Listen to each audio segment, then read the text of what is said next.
dia a todos e também a todas que fazem parte do nosso canal. Nós estamos retornando às nossas atividades em 2025. Me desculpe aqui, eu estou ainda em recuperação de uma forte gripe que eu tive logo no início de 2025. Por isso meus olhos estão um pouco inchados, né? Ainda tenho sequelas da forte gripe e peço minhas sinceras desculpas porque meu rosto ainda parece que eu tenho dormido muito e parece, mas na verdade eu tenho dormido bastante para recuperar as minhas energias. Mesmo assim, nós estamos em um momento importante, que é a questão da elaboração final do nosso livro digital, nosso e-book, que se trata do curso de Teologia Multidisciplinar, primeiro ano. Quando colocamos primeiro ano, nós estamos afirmando que a nossa proposta de formação são por 4 anos. 4 anos de formação, se ela for presencial. Por quê? Nós temos uma posição de formação intelectual pela nossa sociedade, que na verdade é um instituto de formação, né? E antes que me esqueça, meu nome é Antônio Carlos Patrício, sou professor de filosofia, professor de teologia na Sociedade dos Saberes Teológicos, Filosóficos e Humanos e Sociais. Estamos nessa fase de inscrição do nosso curso, certo? Eu peço para você se inscrever no nosso canal, dar aquele joinha, compartilhar e também comentar a respeito de nossos vídeos. Isso fará com que o YouTube entenda que os nossos vídeos são importantes. E é claro que eu vi muitos comentários a respeito desta prática de sempre pedir que todos os youtubers pedem a mesma coisa. Isso é uma prática comum, não seja diferente a nossa. E eu tenho muita coisa para dizer esse ano, né? Muita coisa para mencionarmos esse ano. Bom, nós poderíamos hoje estar começando com aquela parte da notícia, discutindo as notícias diárias, como se aqui fosse uma proposta de comentários jornalísticos, das matérias de jornais que nós tanto analisamos. E é importante mesmo que, a partir desse exato momento, possamos fazer pequenas produções no nosso canal, mesmo que faça diversas produções, mas que elas não atinjam mais que 15 minutos. Nós achamos por bem, a partir de agora, não fazer produções muito extensas, para que você possa, então, acompanhar com mais paciência, é claro, as nossas produções. E hoje, que eu gostaria de ter falado ontem, mas infelizmente nós não começamos ontem, tivemos um contratempo e por isso voltamos a fazer esse programa hoje. Pedimos nossas sinceras desculpas também, novamente, para tratar de um assunto que é muito polêmico, até mesmo aqui no YouTube. É para falar um pouco de democracia.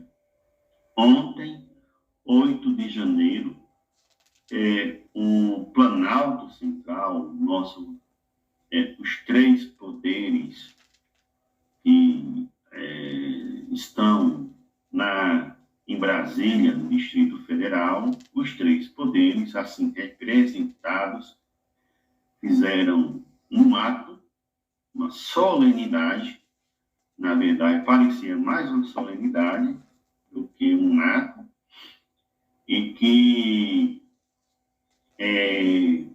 apresentava, no próprio contexto, a restauração daquelas obras de arte desde o período colonial no Brasil e que foram destruídas por aquelas pessoas que invadiram os três poderes e cometeram aquele ato de destruição do patrimônio público. Vale salientar que aquele patrimônio público, apesar de alguns serem presentes no período da nobreza, aquilo é mantido com o meu e o seu dinheiro. Antes de você pensar em fazer alguma coisa, lembre-se sempre de que aquilo que está lá, colocado como patrimônio nacional, tem o meu e tem o seu dinheiro. Nada foi feito de uma forma gratuita.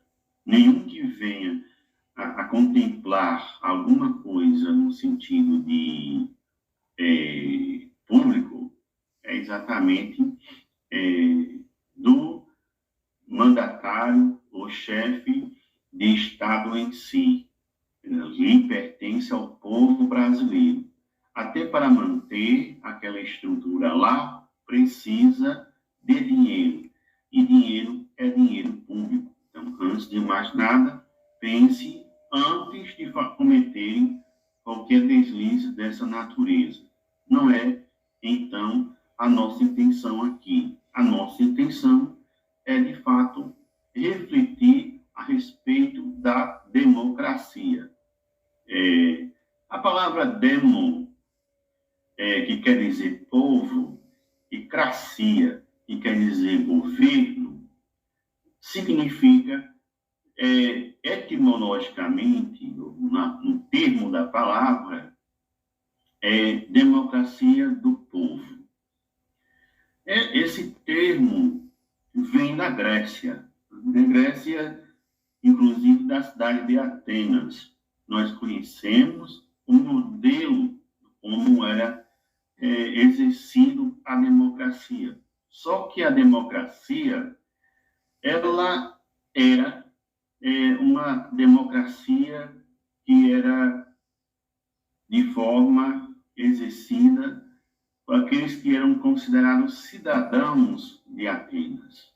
A aristocracia, na verdade, é que exercia esse papel de cidadania.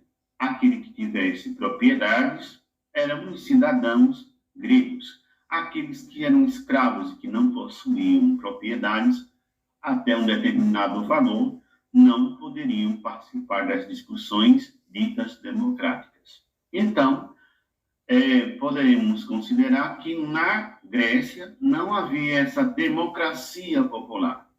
Havia, então, uma certa representatividade de uma determinada forma de democracia e que essa forma da democracia não era tão democrática como nós pensamos nos dias de hoje. Aliás, vale salientar que, apegando-se a este modelo da Grécia, podemos refletir um pouco sobre a nossa democracia brasileira. E se lá era exercida por um grupo social, os aristocratas, aqui podemos considerar que a nossa democracia também, de uma certa forma, no sistema capitalista, é exercida por uma representatividade. Você entrega a um determinado candidato, esse candidato o representará, e geralmente ele vai na Câmara, no caso de deputado, ou no Senado, no caso de senador, ou no Parlamento Mirim, no caso do vereador, ou no caso da Assembleia Legislativa, no caso do deputado estadual. Ele vai representar os anseios ditos da sua representação. O fato é que a maioria dessas representações não vem da classe do povo, da questão popular. Geralmente, os representantes do povo em nossa realidade não são tão valorizados pelo próprio povo, e acho que esse é o maior mecanismo utilizado pelo capitalismo para não incluir lá em sua representatividade exatamente os representantes do povo. Porque se aí fosse o representante do povo, nós teríamos, então, uma sociedade completamente diferente daquela que nós observamos e vemos hoje, atualmente. Urgentemente, as propostas que são discutidas no Congresso Nacional, por exemplo, elas não são, em maioria, vantagens para o povo brasileiro. E grandes representantes que existem lá no Congresso são representantes de grupos econômicos, dos quais esses grupos econômicos no Brasil não fazem a vontade do povo. Por essa razão, nós dizemos que existe uma grande diferença entre democracia popular e democracia burguesa. O que existe, de fato, no Brasil é uma democracia burguesa, é uma representação burguesa, onde os interesses que estão lá no Congresso Nacional é exatamente os interesses dos grandes empresários, da grande burguesia ou da pequena burguesia, enquanto a classe trabalhadora tem pouca representatividade. É isso que acabamos percebendo com relação ao nosso país. Mas isso é fácil, então, de mudar? É possível mudar? Poderia mudar se, a partir da consciência popular, a própria consciência de classe, que foi tão dita nos escritos marxistas, pudesse funcionar no nosso caso, no caso brasileiro. Portanto, infelizmente, ela não funciona. Mas por quê? Nós estamos envoltos de diversas pressões e, segundo Althusser, nós estamos envolvidos em grandes aparelhos ideológicos do Estado. E esses aparelhos ideológicos são exatamente aquela representatividade que vos falei, a representatividade burguesa, que a todo custo faz com que emplaque as suas ideias e suas vontades perante o povo. Muitos teóricos vêm dizendo que é muito difícil minimizar esta situação por causa do grande investimento que a burguesia realiza ou faz com relação às propagandas e aos veículos de comunicação que tem. Elas são donas de grande parte das televisões, das redes sociais, das grandes empresas de publicidade. Então, por causa dessa questão, fica muito difícil para que a classe trabalhadora ela tenha total independência do seu pensamento, porque ela já vem há muito tempo sendo manipulada. Mas como parar com isso? Como fazer com que isso seja minimizado ou resolvido em nossa sociedade? Só existe um caminho. Dentro do espaço da educação, há o espaço da conscientização e demonstrar exatamente a realidade do povo, que não é nada fácil, que muitas não querem ver, nem querem nem saber, mas que se tornam totalmente necessárias para o entendimento e dentro desse processo de conscientização. Fora isso, as desigualdades sociais e econômicas que afetam a classe trabalhadora, os desfavorecidos, contribuem bastante para que a burguesia implante sua vontade na sociedade. É preciso também emancipar a classe trabalhadora a partir do processo educacional, mas conscientizá-la também das suas reais condições e daquilo que acontece com ela, que é explorada por esse sistema chamado capitalista. Um forte abraço, espero ter agradado você nessas palavras iniciais.